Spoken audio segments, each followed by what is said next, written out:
Hi friends, ఈ వీడియోలో మనం ఇంటర్ ఫస్ట్ ఇయర్ ఫిజిక్స్కి సంబంధించి system of particles and rotation మోషన్కి చాప్టర్కి సంబంధించిన ముఖ్యమైన ప్రశ్నలను డిస్కస్ చేసుకున్నాం. ఈ చాప్టర్ నుంచి వెయిటేజ్ ఎంత అంటే 2 4 మార్క్ క్వశ్చన్స్ వస్తాయి. కాబట్టి మనం ముఖ్యమైన 4 మార్క్ క్వశ్చన్స్ను డిస్కస్ చేద్దాం.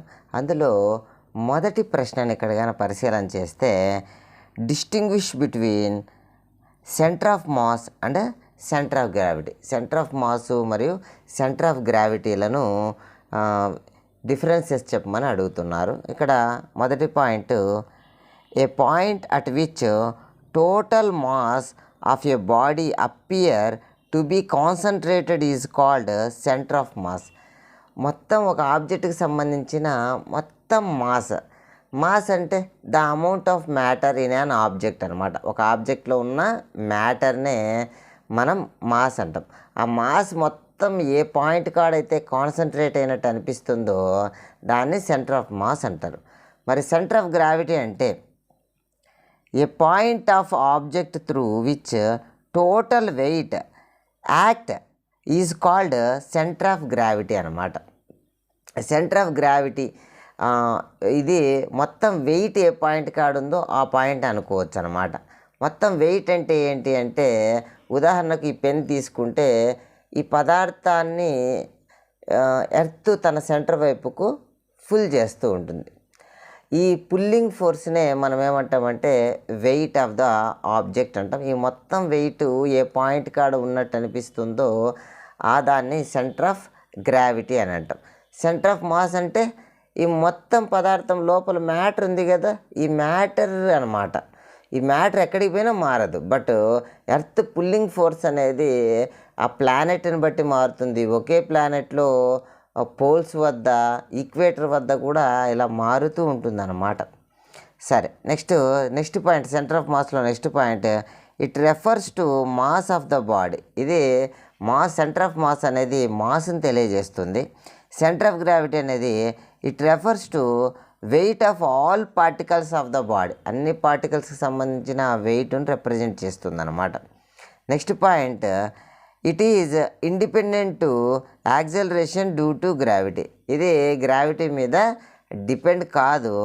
మరి సెంటర్ ఆఫ్ గ్రావిటీ అనేది it is depend on acceleration due to gravity అనమాట. ఇది జీ మీద డిపెండ్ అవుతుంది. Next point, it is used to study the translation motion of the body. ఇది మోషన్ను అండర్స్టాండ్ చేసుకోవడానికి, స్టడీ చేయడానికి ఉపయోగపడుతుంది. మరి సెంటర్ ఆఫ్ గ్రావిటీ అనేది it is used to noun as stability of the body. ఇది బాడీ యొక్క స్టెబిలిటీని తెలియజేస్తుంది.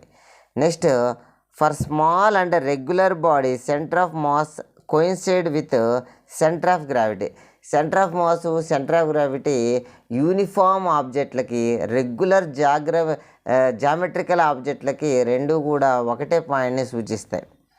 If the body so extended that g varies, centre of mass and centre of gravity do not coincide. పెద్దగా ఉన్నప్పుడు ఈ G values different అవ్వడం వల్ల position బట్టి ఆ రెండు కూడా centre of mass, centre of gravity coincide కావన్నమాట.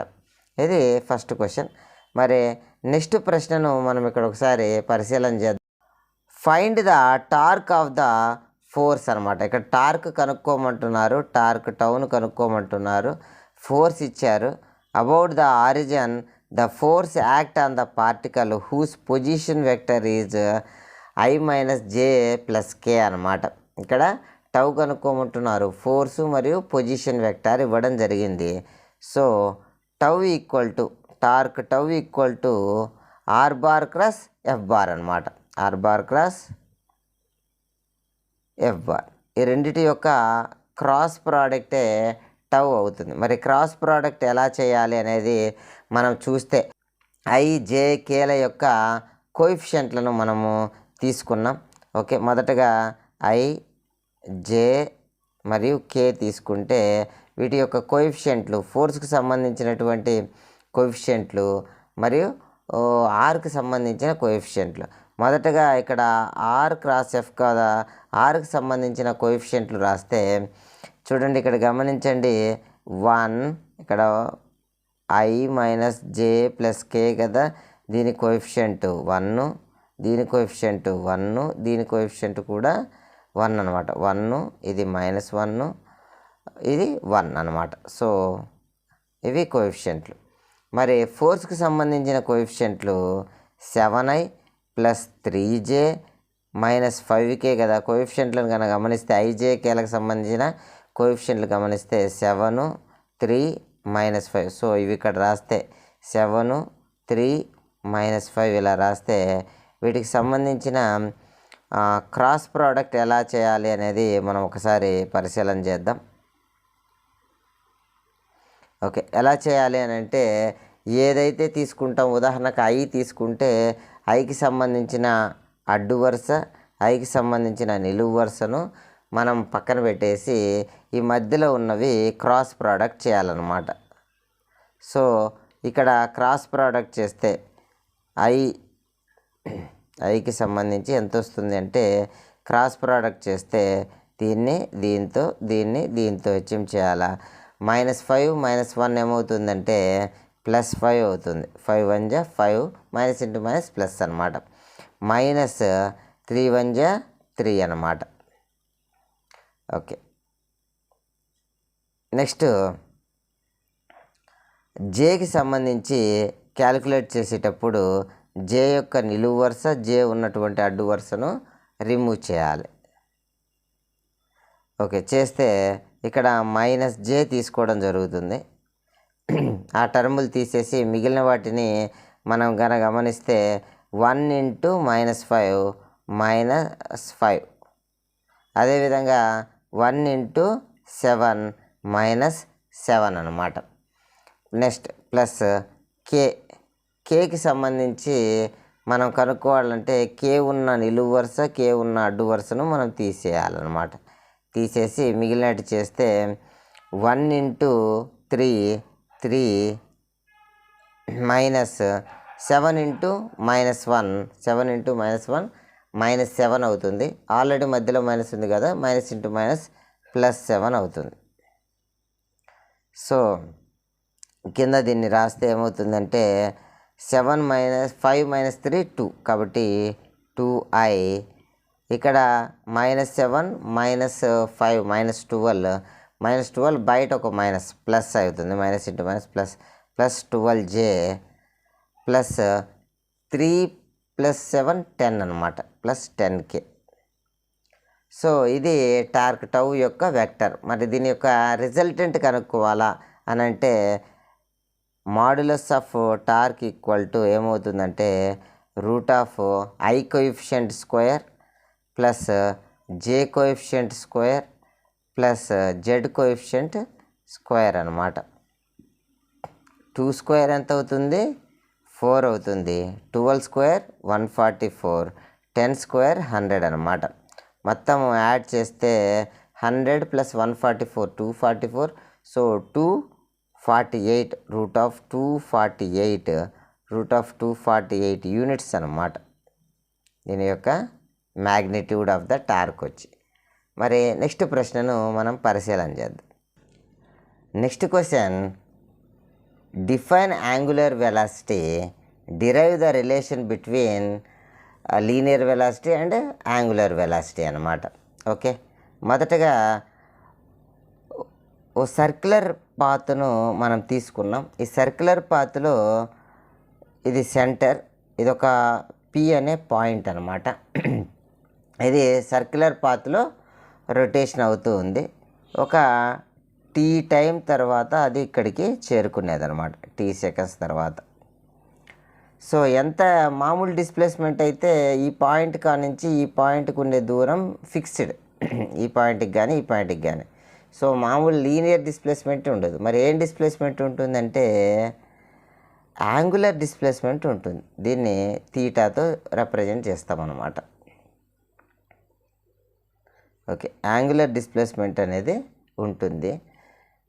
Okay, దీన్ని బట్టి మనం ఇక్కడ టైం పెరిగే కొద్దీ, ఇప్పుడు టీ సెకండ్స్లో ఇక్కడున్న పాయింట్కల్ ఇక్కడికి వెళ్ళింది. ఇంకొంచెం టీ టైం పెరిగితే యాంగులర్ డిస్ప్లేస్మెంట్ పెరుగుతుంది. ఒకవేళ టైం తగ్గితే యాంగులర్ డిస్ప్లేస్మెంట్ తగ్గుతుంది అన్నమాట. సో ఇప్పుడు మనము యాంగులర్ వెలాసిటీని డిఫైన్ చేద్దాం. The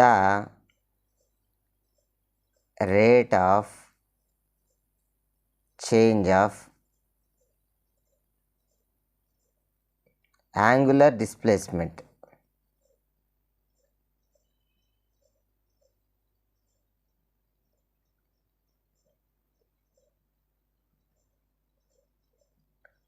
is angular velocity.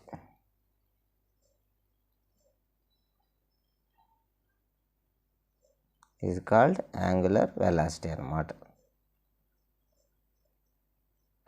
దీన్ని ఒమేగా అనే లెటర్తో చూపిస్తాం. ఒకసారి యూనిట్స్ కూడా మనం గమనిస్తే ఒమేగా ఈక్వల్ టు డిటీ టైంలో డి తీటా అంత డిస్ప్లేస్మెంట్ కానీ చెందితే దాన్ని యాంగులర్ వెలాసిటీ అంటాం. వెలాసిటీ అంటే మామూలు వెలాసిటీ అంటే డిస్ప్లేస్మెంట్ బై టైం కదా.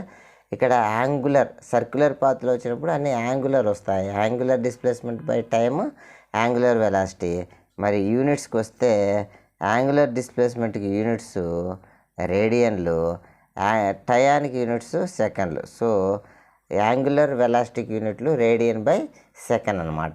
ఈ క్వశ్చన్లో మొదటి భాగాన్ని మనం చూసినాం. డిఫైన్ యాంగులర్ వెలాసిటీ అనేది మనం ఫుల్ఫిల్ చేసినాం. Next derive the relation between v and omega అనమాట. వి అండ్ ఒమేగాకు మధ్య రిలేషన్ని మనం డిస్క్రైబ్ చేయడం కోసం మనం ఏం చేద్దామంటే లెటర్స్ కన్సిడర్ ఇక్కడ యాంగులర్ వెలాసిటీ రావాలంటే అది సర్క్యులర్ పాత్ అయి ఉండాలి.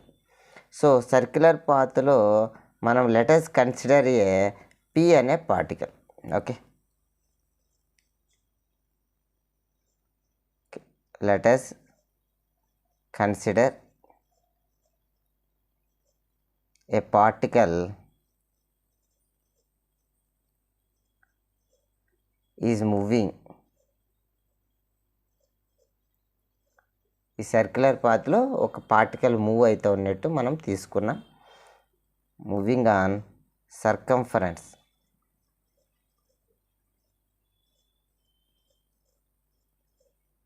ఆఫ్ సర్కిల్ రేడియస్ ఆర్ అనమాట. ఈ సర్కిల్ యొక్క రేడియస్ ఎంత అంటే ఆర్ అనమాట. ఎలా మూవ్ అవుతుంది అంటే anti clock wise direction.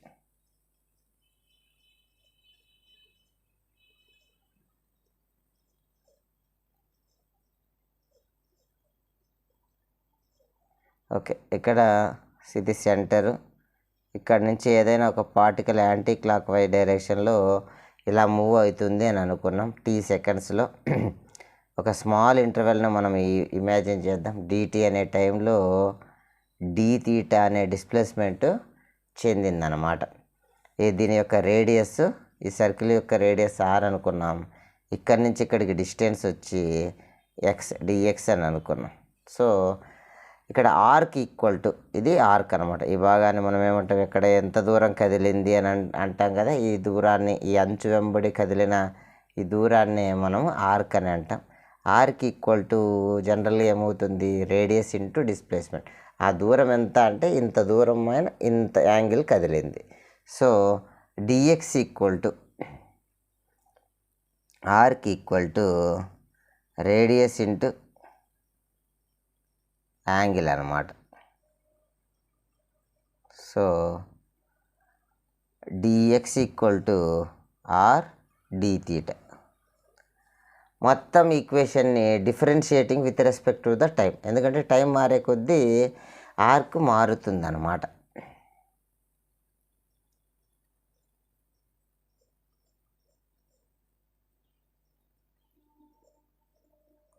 Differentiating by with respect to time.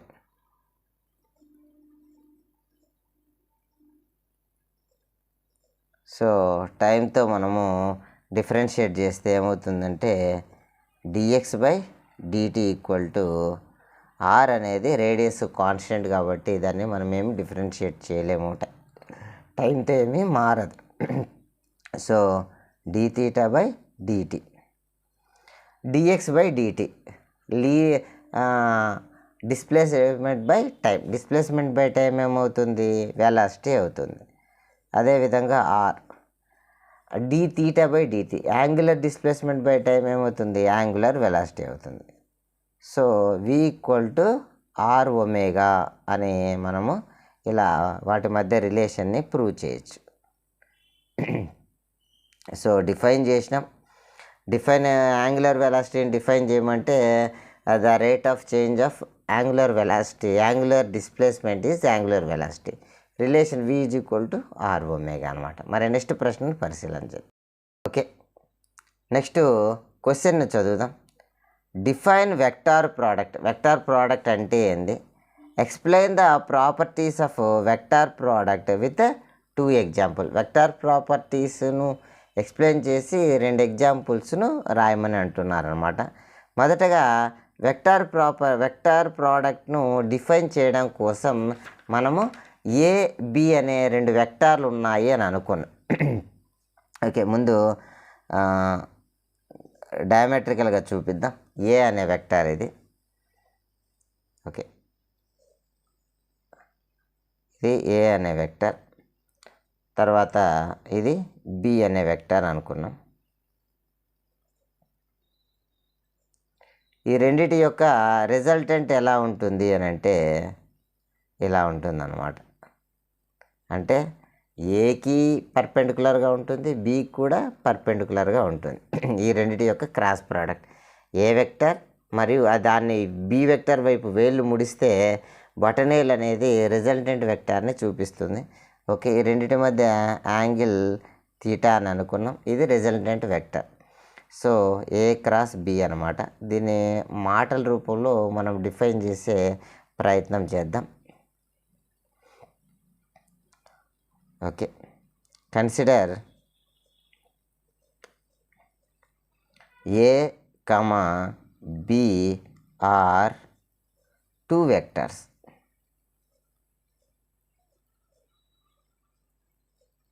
ఏబీలు అనేవి 2 వెక్టార్లు అన్నమాట. మరి వాటి మధ్య యాంగిల్ ఎంత ఉంది? Theta is angle between them, between the 2 vectors.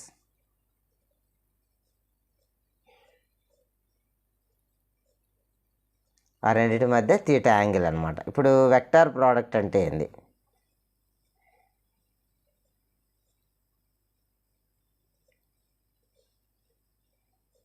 Vector product if a cross b అంటే వెక్టార్ ప్రోడక్ట్ అనమాట. If a cross b is also a vector, ఆ రెండింటి క్రాస్ ప్రోడక్ట్ కూడా ఏమవుతుంది? వెక్టారే అవుతుంది అనమాట. Which is at right angle to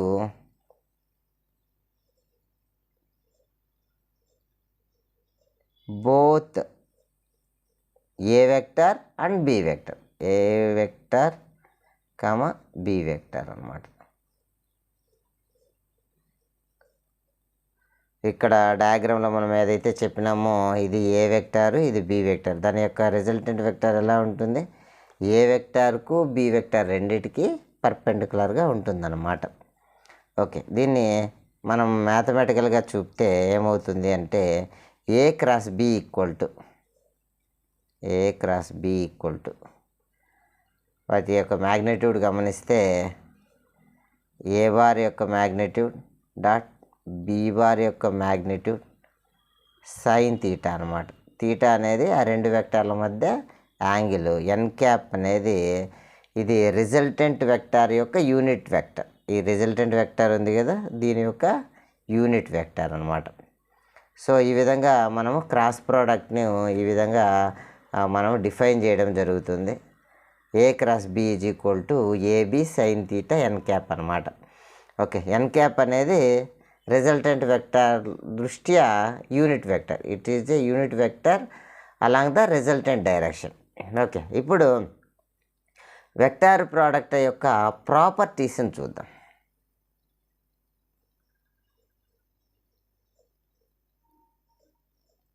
okay, properties చూస్తే ఫస్ట్ది కమ్యూటేటివ్ లా అనమాట. వెక్టార్ ప్రోడక్ట్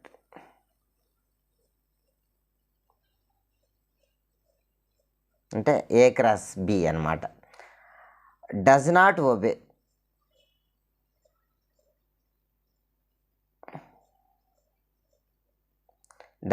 ఒబే కమ్యూటేటివ్ లా.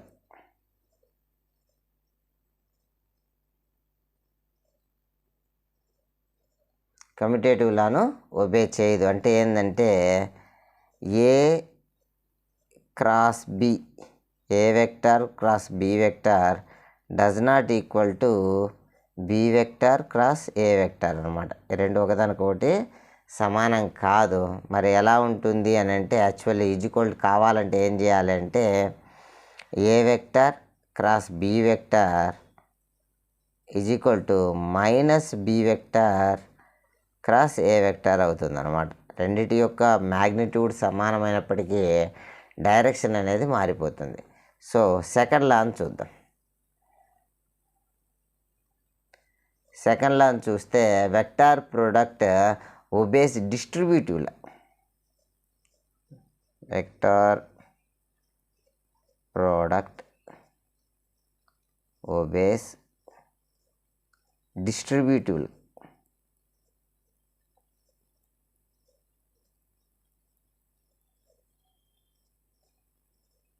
ఓకే, డిస్ట్రిబ్యూటివ్ లా అనేది ఒబే అవుతుంది. అంటే అది ఎలా ఉంటుందంటే a cross b plus c. Okay, a cross b plus c equal to a cross b plus a cross c అన్నమాట.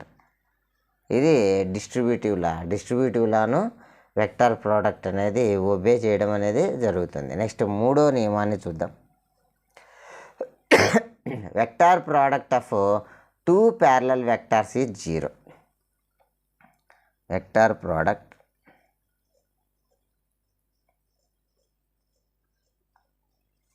Of two parallel vectors is a zero vector. చూడండి, మనకి definition నుంచి ఏం తెలుసు అంటే a cross b equal to ab sine theta అని తెలుసు కదా. ఇక్కడ తీటా అనేది జీరో అయితే ప్యారలల్గా ఉండడం అంటే ఏమని తీటా జీరో అని. ప్యారలల్గా ఉండడం అంటే తీటా జీరో అని. సైన్ జీరో ఏమవుతుంది జీరో. సో సైన్ తీటా లేదా sine 0 degrees equal to zero. So ఇది ఈ టర్మ్ జీరో అయితే మొత్తం మీద ఏమవుతుంది జీరో. ఏవైనా రెండు ప్యారలల్గా ఉంటే వాటి యొక్క రిజల్టెంట్ వెక్టర్ అనేది జీరోగా ఉంటుంది. ఉదాహరణకు యూనిట్ వెక్టర్లను చూస్తే ఐ క్యాప్ వీటి యొక్క క్రాస్ ప్రోడక్ట్ ఎలా ఉంటుందంటే జీరోగా ఉంటుంది. అదే జే క్యాప్ క్రాస్ జే క్యాప్ అంటే ఇది వై యాక్సిస్ దృష్ట్యా యూనిట్ వెక్టర్లు, ఇది కూడా జీరో అవుతుంది. అదేవిధంగా కే cap cross K cap equal to zero అనమాట. అలా కాకుండా ఒక వెక్టార్ని మరొక వెక్టార్తో పర్పెండికులర్గా ఉన్నవి మల్టిప్లై చేస్తే, పర్పెండికులర్ అంటే వాటి మధ్య యాంగిల్ 90 కదా, theta equal to 90 degrees. Sine 90 maximum అనమాట. Sine 90 value 1. అలాంటప్పుడు రిజల్ట్ మ్యాక్సిమం వస్తుంది. సో అవి ఎలా ఉంటుంది ఒక్కసారి మనం పరిశీలన చేస్తే ఎక్స్ యాక్సిస్ యొక్క unit vector i cap, y axis యొక్క unit vector j cap, z axis యొక్క యూనిట్ వెక్టర్ కే క్యాప్ అనమాట. So i cross j equal to k అవుతుంది. అదేవిధంగా j cross k equal to i అవుతుంది. అదేవిధంగా k cross i equal to j అవుతుంది. గమనించినారా, ఒక క్రమం ఉంది. ఐ నుంచి జేకి, జే నుంచి కేకి ఇట్లా వరుసగా వస్తే ఒకదాని తర్వాత రిజల్ట్ వస్తుంది. వీటికి ఆపోజిట్ అయితే ఉదాహరణకి నేను జే క్రాస్ ఐ రాస్తే అప్పుడు రిజల్ట్ మైనస్ కేకే అవుతుంది. అదే కే క్రాస్ జే అయితే రిజల్ట్ మైనస్ ఐ అవుతుంది. ఐ క్రాస్ కే అయితే రిజల్ట్ మైనస్ జే అవుతుంది అనమాట. ఈ విధంగా వస్తుంది. నెక్స్ట్ రూల్ని మనం పరిశీలన చేద్దాం. Vector product of two perpendicular, ఇలా రెండు పర్పెండికులర్గా ఉన్నప్పుడు ఇదేదైతే ఉందో ఇదే ఫోర్త్లా రెండు పర్పెండికులర్గా ఉన్నప్పుడు వాటి రిజల్టెంట్ మ్యాక్సిమం ఉంటుంది అని చెప్పడమే.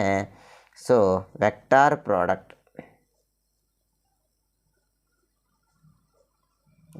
Product of two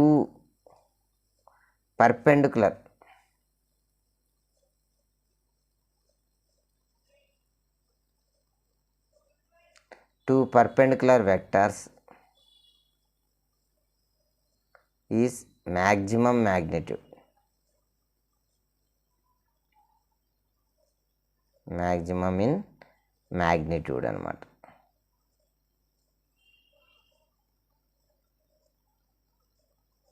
Maximum in magnitude. So modulus of A cross B equal to AB. Actually AB sin theta value 9 sin 91 అన్నమాట. So A cross B equal to AB అవుతుంది. నెక్స్ట్ ప్రశ్నను పరిశీలన చేద్దాం.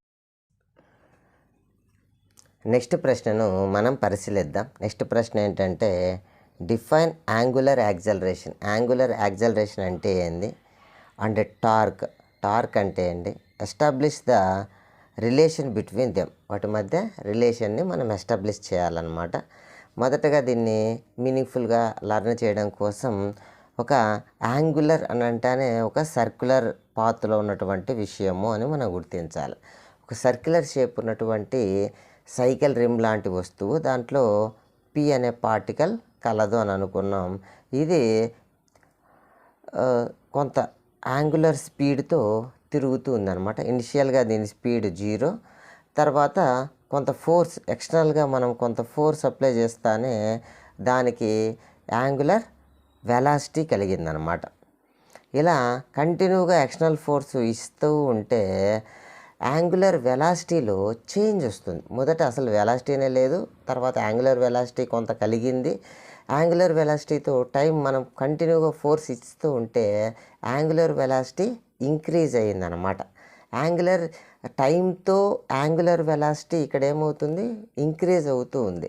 ఇలాంటి సందర్భాన్నే మనము యాంగులర్ యాక్సలరేషన్ అని అంటాం అన్నమాట. దీన్ని ఆల్ఫాతో చూపిస్తాం. Angular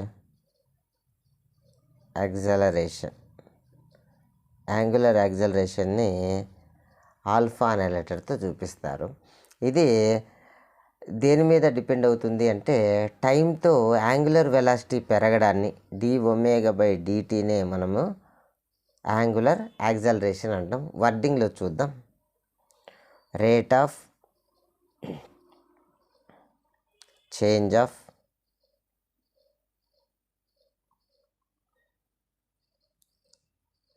angular velocity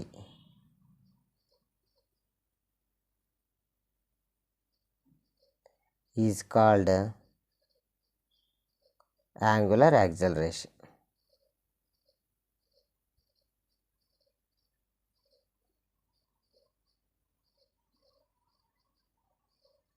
okay, equation angular యాక్సలరేషన్ని ఆల్ఫాతో చూపిస్తాం. ఇది rate of change of angular velocity అంటే dω/dt. ఇక్కడ ఒమేగాకు యూనిట్స్ ఏంటి అంటే రేడియన్/సెకండ్ అనమాట. బై టైంకు సెకండ్. సో ఓవరాల్గా యూనిట్స్ ఏమవుతుంది అంటే రేడియన్/సెకండ్² అనేది యాంగులర్ యాక్సలరేషన్కు ఈక్వేషన్ అవుతుందన్నమాట. ఇక నెక్స్ట్ పార్ట్ మనము ఒకటో విషయాన్ని ఇక్కడ పరిశీలన చేసినాం. నెక్స్ట్ టార్క్ అంటే ఏంటో చూద్దాం. సర్క్యులర్ పాత్లో ఉన్నటువంటి ఏ ఆబ్జెక్ట్కైనా యాంగులర్ మొమెంటం ఉంటుంది. సర్క్యులర్ పాత్లో ఉన్నటువంటి ఒక సైకిల్ రిమ్ లాంటిది తీసుకున్నాం. అందులో ఒక పీ పాయింట్ని ఊహిద్దాం. ఏదైనా సరే ఒకటి సర్క్యులర్ పాత్లో ఉంది అని అంటే దానికి ఏముంటుందంటే యాంగులర్ మొమెంటం ఉంటుంది.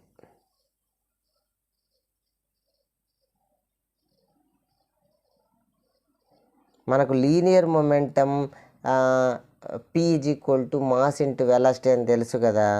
అలాగే యాంగులర్ మొమెంటం అంటే L అన్నమాట. L = I omega. L equal to I omega. MV లాగే దానికి సారూప్యంగా I ఒమేగా. సో ఇక్కడ టార్క్ ఎప్పుడైతే మనము ఈ యాంగులర్ మొమెంటం కంటిన్యూగా ఫోర్స్ అప్లై చేస్తూ ఉంటామో ఈ యాంగులర్ మొమెంటం అనేది కూడా ఇంక్రీజ్ అవుతూ ఉంది. అంటే టైం పెరిగే కొద్దీ మనం టైంతో పాటు ఫోర్స్ ఇంక్రీజ్ చేస్తూ ఉంటే టైం ఇంక్రీజ్ అయ్యే కొద్దీ మొమెంటంలో కూడా చేంజ్ కలుగుతుంది. దీన్నే టార్క్ అని అంటారు. ఓకే, ఇప్పుడు టార్క్ను డిఫైన్ చేద్దాం.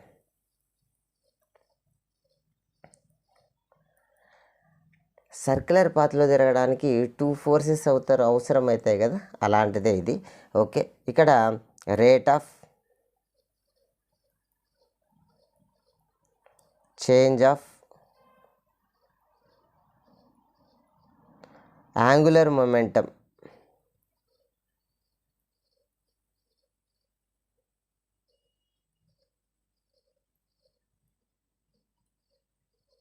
Is called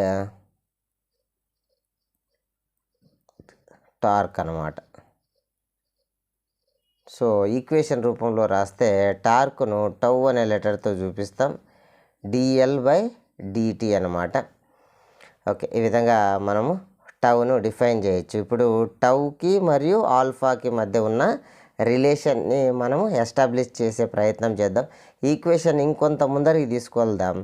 tau equal to dL/dt కదా. ఎల్ అంటే ఏంటో ఈ ఈక్వేషన్లో సబ్స్టిట్యూట్ చేద్దాం. d/dt. ఎల్ అంటే మనకు ఆల్రెడీ ఇక్కడ మనం చూసాం, L equal to I omega. L equal to I omega. Okay, tau equal to I omega. I అనేది సాధారణంగా మార్పు చెందదు. అది మొమెంట్ ఆఫ్ ఇనర్షియా, అది చేంజ్ కాదు. యాంగులర్ వెలాసిటీ అనేది ఫోర్స్ అప్లై చేస్తూ ఉంటే యాంగులర్ వెలాసిటీ చేంజ్ అవుతుంది. సో ఐని మనం బయటికి తీసేస్తాం, కాన్స్టెంట్ కాబట్టి డిఫరెన్షియేట్ చేయలేము. So d/dt. మనకు d/dt ఏం తెలుసు అని అంటే ఈక్వేషన్ నుంచి d/dt అంటే యాంగులర్ యాక్సలరేషన్ అని తెలుసు. సో ఈక్వేషన్లో మనము టౌ అంటే టౌ I, d/dt బదులు ఆల్ఫా అని తీసుకున్నాం. సో టౌకి ఆల్ఫాకి ఉన్న relation tau equal to I alpha. Tau అంటే టార్కు, I అంటే moment of inertia, alpha angular acceleration అన్నమాట. ఈ విధంగా వాటి మధ్య రిలేషన్ని మనము ఎస్టాబ్లిష్ చేయవచ్చు. ఓకే, ఇప్పుడు నెక్స్ట్ ప్రశ్నను మనం ఒకసారి పరిశీలన చేద్దాం. Show that A system of particles moving under the influence of external force moving as if the force is applied at its centre of mass. Centre of mass మీద మనం force apply చేస్తే అది total బాడీలోని అన్ని particles కూడా move అవుతాయి, అన్ని పార్టికల్స్కు అది distribute అవుతుంది అనేది ఇక్కడ మనం చూపించవలసిన విషయం. సో మనం సిస్టమ్ ఆఫ్ పార్టికల్స్ను ఇమాజిన్ చేద్దాం. ఒక బాడీని తీసుకున్నాం. ఓకే, ఇది ఒకానొక ర్యాండమ్ బాడీ అన్నమాట. ఈ బాడీలో కొన్ని పార్టికల్స్ను మనం తీసుకున్నాం. ఉదాహరణకు ఇక్కడ M1 అనే పార్టికల్ ఉంది, ఇక్కడ M2 అనే పార్టికల్ ఉంది, ఇక్కడ M3 అనే పార్టికల్ ఉంది, ఇక్కడ M4 అనే పార్టికల్, M4 లేదా ఇట్లాంటివి చాలా ఉంటాయి కాబట్టి M(n) పార్టికల్స్ ఉన్నాయి అని అనుకున్నాం. ఈ సిస్టమ్ ఆఫ్ పార్టికల్స్ యొక్క పొజిషన్ని కనుక్కోవడం కోసం మనం ఒక యాక్సిస్ని తీసుకున్నాం. ఈ యాక్సిస్ నుంచి M1 అనే పార్టికల్ R1 డిస్టెన్స్లో ఉంది, M2 అనేది R2 డిస్టెన్స్లో ఉంది, M3 అనేది R3 డిస్టెన్స్లో ఉంది, Mn అనేది Rn అనేటువంటి డిస్టెన్స్లో ఉంది అని అనుకున్నాం. ఇక్కడ మనం సెంటర్ ఆఫ్ మాస్ యొక్క పొజిషన్ని కనుక్కోవడానికి పొజిషన్ ఆఫ్ సెంటర్ ఆఫ్ మాస్ను కనుక్కునే ప్రయత్నం చేద్దాం.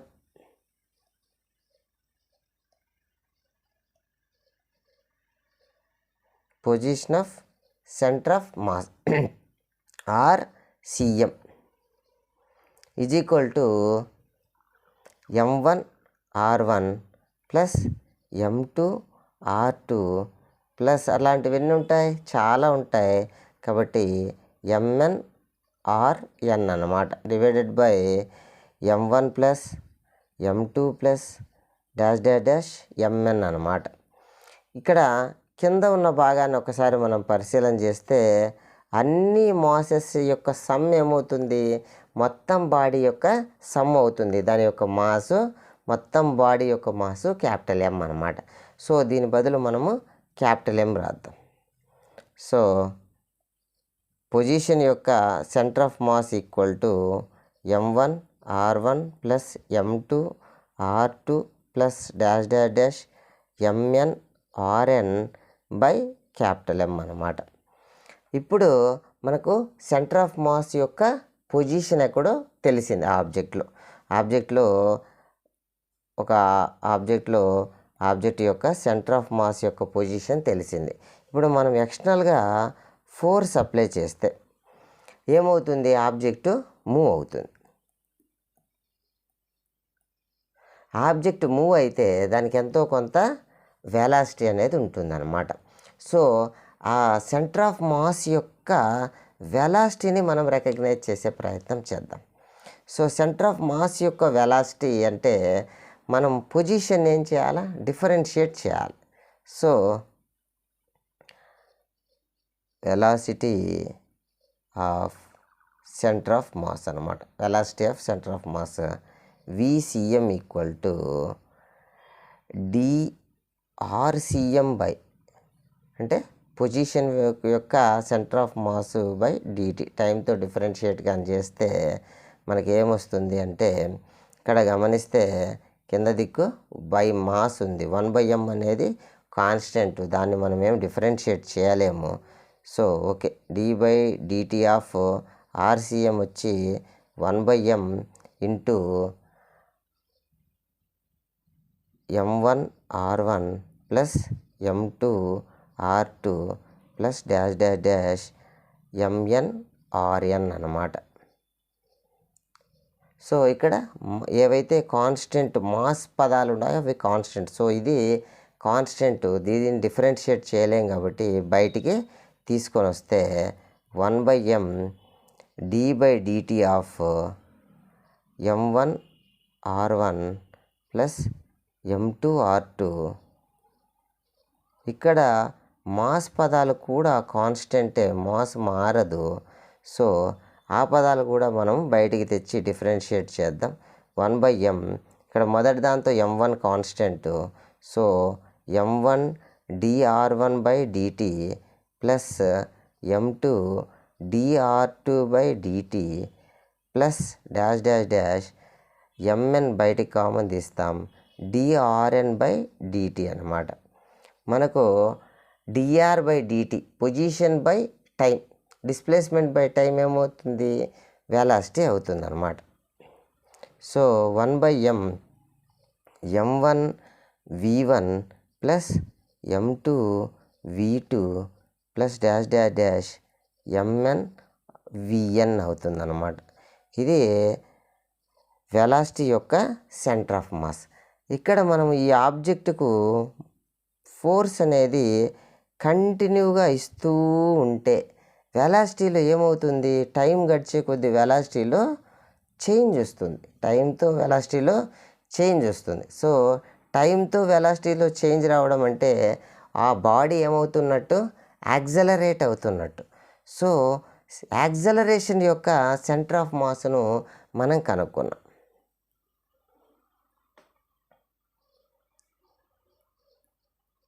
Acceleration of centre of mass అనమాట. సెంటర్ ఆఫ్ మాస్ యొక్క యాక్సలరేషన్ని కనుక్కునే ప్రయత్నం చేద్దాం. మనం ఏం చేయాలి, ఏసీఎంగా దీన్ని చూస్తే వెలాసిటీని డిఫరెన్షియేట్ చేయాలి. dVcm బై dt అనమాట. టైంతో డిఫరెన్షియేట్ చేస్తే మనకు యాక్సలరేషన్ వస్తుంది. సో పైన ఉన్నటువంటి ఈక్వేషన్ని మనం ఇక్కడ డిఫరెన్షియేట్ చేసే ప్రయత్నం చేద్దాం. So d/dt of 1/m m1 v1 plus m2 v2 plus dash dash dash mn vn. ఇక్కడ మనకు ఆల్రెడీ తెలుసు మాస్ పదాలు కాన్స్టెంట్ కాబట్టి డిఫరెన్షియేట్ చేయలేము, వాటిని బయటికి తీసుకొని వస్తే 1/m equal to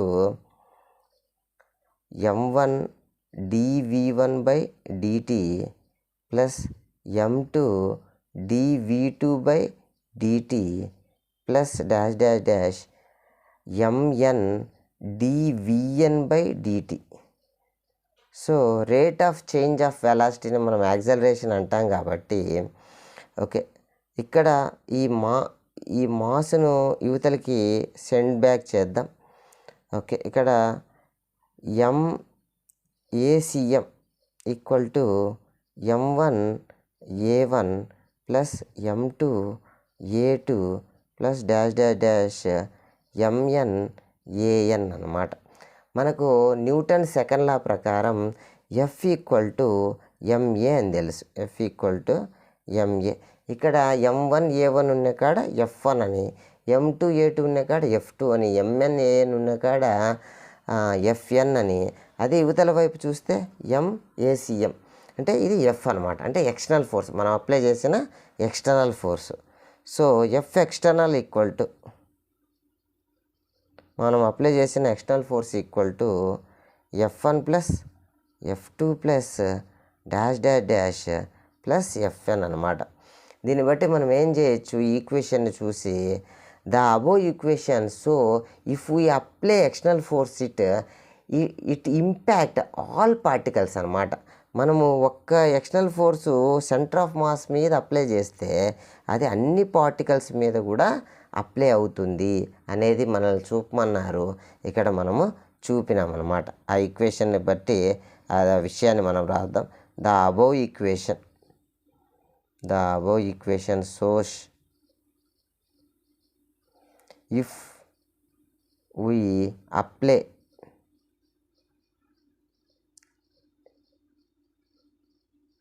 external force, it impact all particles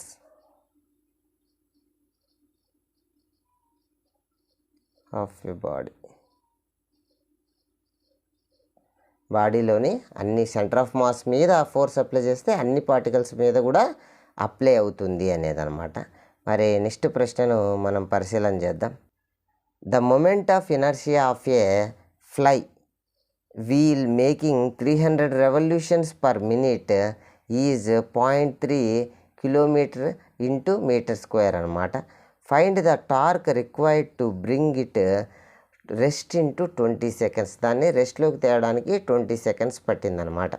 ఇక్కడ మనల్ని ఏం కనుక్కోమంటున్నారు అంటే ఫైండ్ ద టార్క్ కనుక్కోమంటున్నారు. So torque tau equal to మనకేం తెలుసు అంటే tau equal to I alpha, అంటే మొమెంట్ ఆఫ్ ఇనర్షియా మరియు యాంగులర్ యాక్సలరేషన్ యొక్క ప్రోడక్ట్ అనమాట. ఇక్కడ లెక్కలో ఏమేమి ఇచ్చినారు అనేది ఒక్కసారి మనం పరిశీలన చేస్తే మనకు మొమెంట్ ఆఫ్ ఇనర్షియా అనేది ఇవ్వడం జరిగిందనమాట.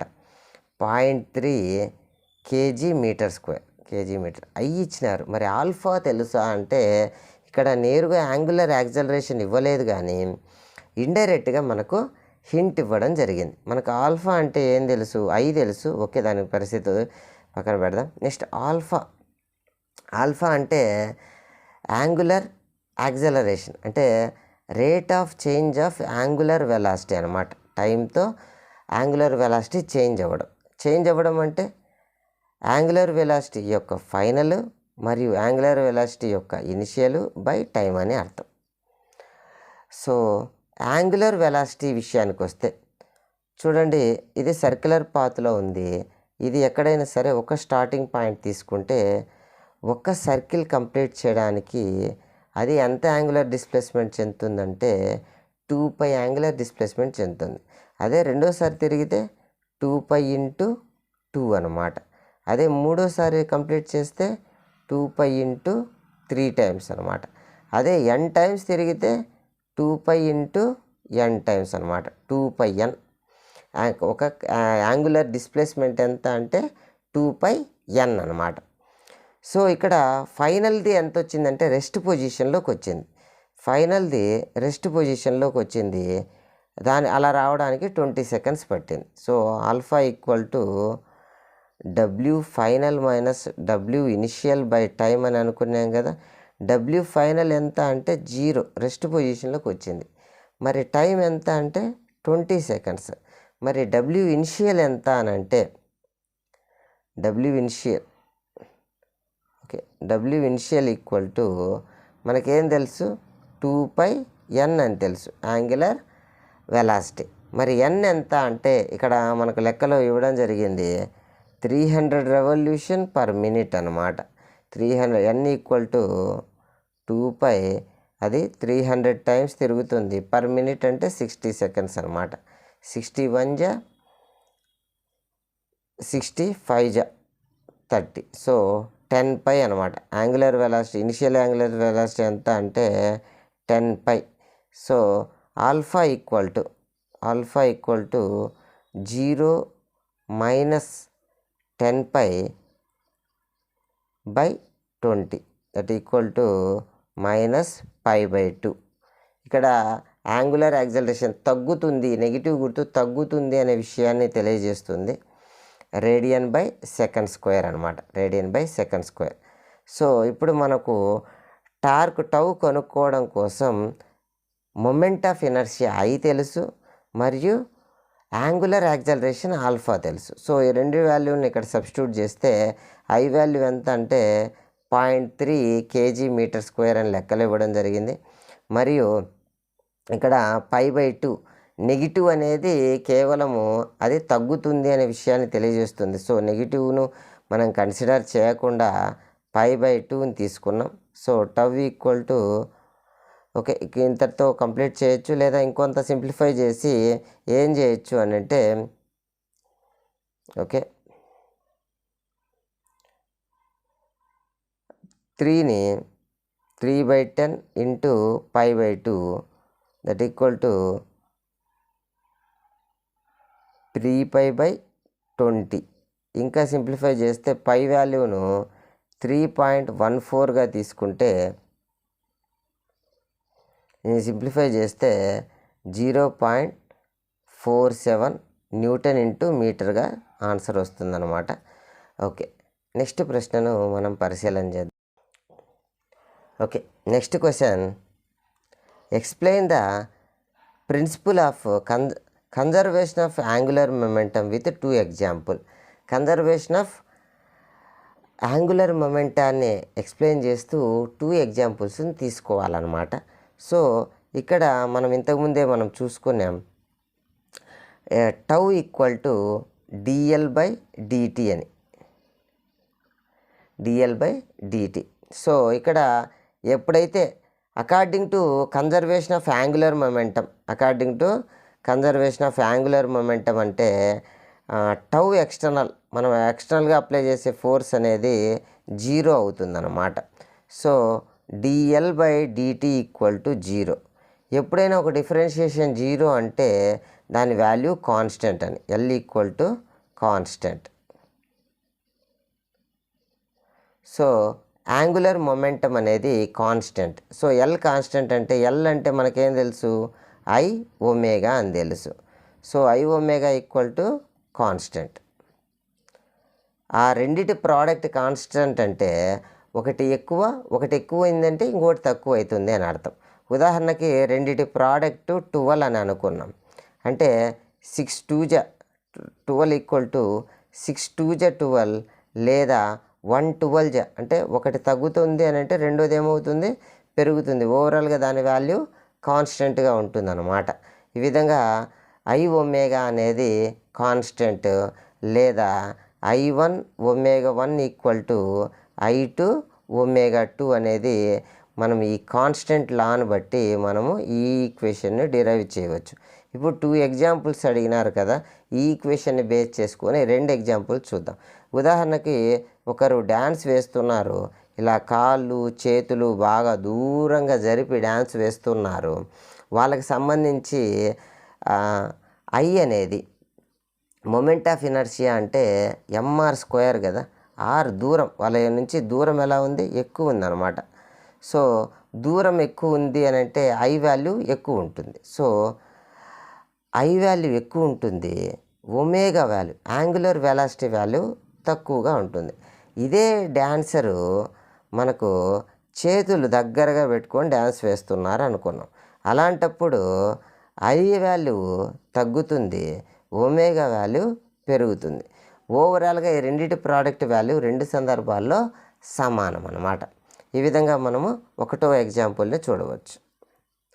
సో నెక్స్ట్ సెకండ్ ఎగ్జాంపుల్ని కనుక చూస్తే, ఈత కొట్టడానికి డైవ్ చేస్తున్నారు స్విమ్మింగ్ పూల్లోకి అనుకుంటే, ఇది స్విమ్మింగ్ పూలు, ఇక్కడ నుంచి డైవ్ చేస్తున్నారు అనుకుంటే, డైవ్ చేసే క్రమంలో వాళ్ళ యొక్క చేతులు కాళ్ళు అని దగ్గరగా పెట్టుకొని డైవ్ చేస్తున్నారు అనుకున్నాం. ఎప్పుడైతే వాళ్ళు ఇక్కడికి వచ్చారో వాళ్ళ స్పీడ్ తగ్గించుకోవడం కోసం ఇక్కడ కాళ్ళు చాచి ఇలా పడుతున్నారు అని అనుకున్నాం. సో ఇక్కడ ఎలా ఉంటుంది అంటే వాళ్ళ యొక్క ఐ వాల్యూ తక్కువగా ఉంటుంది. So omega angular velocity value ఎక్కువగా ఉంటుంది. అదే ఇక్కడికి వచ్చేతలకే ఐ వాల్యూ ఇక్కడ ఐ వాల్యూ ఎక్కువగా ఉంటుంది, వాళ్ళ యొక్క యాంగులర్ వెలాసిటీ తక్కువగా ఉంటుంది. ఈ విధంగా మనం రెండు ఎగ్జాంపుల్ని డిఫైన్ చేయవచ్చు. సో నెక్స్ట్ ప్రశ్నను మనం పరిశీలన చేద్దాం. Right the equation of motion for a particle rotating about a fixed point. ఒక ఫిక్స్డ్ పాయింట్ను బేస్ చేసుకొని ఓ పార్టికల్ అనేది రొటేట్ అవుతుంది, యాంటీ క్లాక్ వైజ్ డైరెక్షన్లో రొటేట్ అవుతుంది. ఇది యాక్సిస్ అని అనుకున్నాం. మనం ఈక్వేషన్స్ ఆఫ్ మోషన్ని రాసే ప్రయత్నం చేద్దాం. మామూలుగా అయితే లీనియర్ పాత్లో వెళ్తుంది. ఏదైనా ఒకటి లీనియర్ పాత్లో వెళ్ళినప్పుడు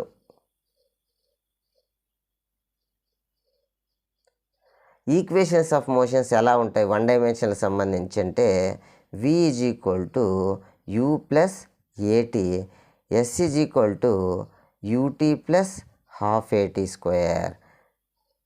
నెక్స్ట్ v² - u² = 2as అనమాట. ఇది లీనియర్గా వెళ్ళినప్పుడు. మరి యాంగులర్గా వెళ్ళినప్పుడు ఇక్కడ టర్మ్స్ కానీ ఒకసారి చూస్తే, u అనేది ఇనిషియల్ వెలాసిటీ, v అనేది ఫైనల్ వెలాసిటీ, a అనేది యాక్సలరేషన్, t అనేది టైం, s డిస్ప్లేస్మెంట్. ఇవన్నీ కూడా ఇక్కడ లీనియర్ పాత్కు సంబంధించిన ఈక్వేషన్స్. అదే సర్క్యులర్ పాత్లో ఉన్నప్పుడు మనకు ఎలాంటి టర్మ్స్ వస్తాయి అనేది మనం ఒకసారి కానీ పరిశీలన చేస్తే, ఇక్కడ t0 ఉన్నప్పుడు t = 0 ఉన్నప్పుడు పార్టికల్ ఇక్కడ ఉన్నది, అది t = సమ్ సెకండ్స్ తర్వాత ఇక్కడికి వచ్చింది. దీని మీద ఫోర్స్ కంటిన్యూగా అప్లై అవుతూ ఉంటే ఇది టైంతో డిస్టెన్స్ మారుతూ ఉంది కాబట్టి యాంగులర్ వెలాసిటీ ఉంటుంది. మనం కంటిన్యూగా ఫోర్స్ అప్లై చేస్తూ ఉంటే ఈ యాంగులర్ వెలాసిటీ పెరుగుతూ ఉంటుంది. టైంతో యాంగులర్ వెలాసిటీ పెరుగుతుంది అని అంటే దానికి యాంగులర్ యాక్సలరేషన్ కూడా ఉంటుందన్నమాట. సో మనకు వచ్చేటువంటి పదాలను కానీ రాస్తే, అదేవిధంగా ఇక్కడ ఫోర్స్ అప్లై చేయడం వల్ల ఇక్కడి నుంచి ఇక్కడికి డిస్ప్లేస్ అయింది. ఈ డిస్ప్లేస్మెంట్ని మనం యాంగులర్ డిస్ప్లేస్మెంట్ తీటాతో చూపిస్తాం. సో మనకు కావాల్సిన పదాలన్నీ కూడా ఇక్కడ ఒకసారి పరిశీలన చేద్దాం. తీటా అనేది యాంగులర్ డిస్ప్లేస్మెంట్,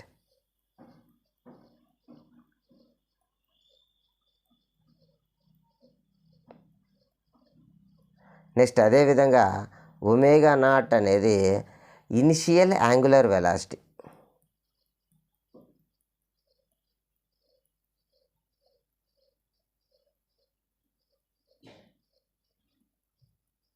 అదేవిధంగా ఒమేగా అనేది ఫైనల్ యాంగులర్ వెలాసిటీ అన్నమాట. ఇంకా ఆల్ఫా అనేది యాంగులర్ యాక్సలరేషన్,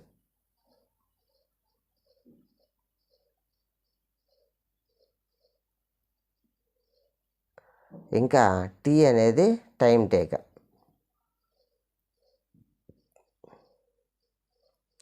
సో ఇప్పుడు మనము సర్క్యులర్ పాత్లో ఉన్నటువంటి ఆ పార్టికల్ యొక్క ఈక్వేషన్స్ ఆఫ్ మోషన్స్ రాద్దాం. సో ఒక్కొక్క దానికి రిప్లికాగా మనం రాసే ప్రయత్నం చేద్దాం. v = u +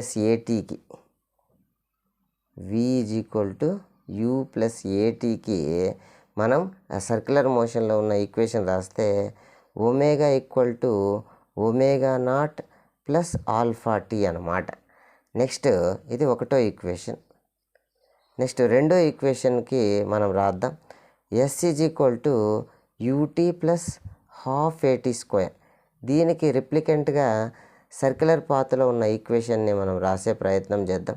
angular displacement theta equal to omega naught t plus half alpha t square అనమాట. ఇది ఈక్వేషన్ 2. నెక్స్ట్ మూడవ equation v square minus u square equal to 2as అనమాట.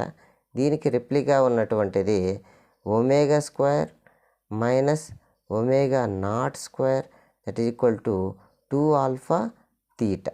సో ఈ విధంగా మనం సర్క్యులర్ పాత్లో ఉన్న దానికి 3 ఈక్వేషన్లు మనం ఈ విధంగా రాయవచ్చు. ఇవి ఈ చాప్టర్కి సంబంధించిన ముఖ్యమైనటువంటి 4 మార్కుల ప్రశ్నలు అడగడానికి అవకాశం ఉన్నవి. మరిన్ని మంచి వీడియోల కోసం నెక్స్ట్ ఇంటర్మీడియట్ చాప్టర్ కోసం మన ఛానల్ని సబ్స్క్రైబ్ కాగలరు. Thank you one and all.